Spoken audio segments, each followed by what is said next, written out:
In bombshell emails released after a two-year FWA battle, Treasury civil servants admitted to then-Chancellor Philip Hammond that the cost of going green would likely be £20 billion a year more than the £50 billion figure they were told to champion. Ex-Prime Minister Theresa May legally committed the UK to net zero by 2050 before Boris Johnson took over in 2019, meaning any harmful gases and emissions will have the offset. Internal government modelling from the Department for Business showed it would be 40% higher, reaching £1.275 trillion by 2050.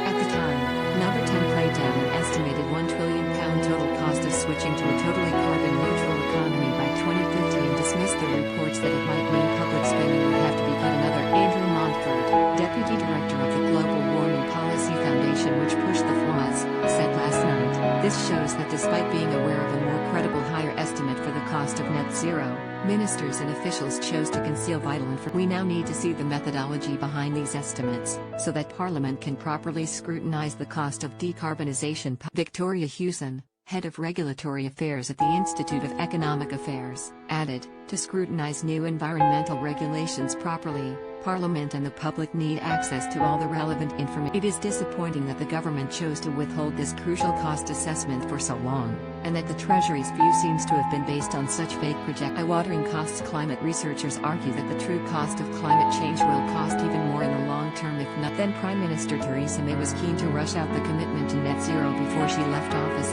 but Mr. Hammond was understood to be worried about the cost to the economy in the long run, and wanted to be honest with the public about the eye-water. It comes after Boris Johnson promised Sun readers earlier this week that he would whack them with extra taxes to pay for the promise to reach it. The Treasury has yet to reveal exactly how much the policy will cost in their work. Last year's interim net zero report said, the final size of the cost is difficult to predict. This is because many of the details of how the transition will evolve are unknown. They will be determined by business decisions, consumer choices, trends in innovation and government policies over a 30-year period. Other more recent figures from the CCC claim the cost may be as low £16 billion, as the costs of new, greener tech have come down. Ministers are poised to publish their much-awaited net zero strategy this year. A government source said last night, the costs of transition are highly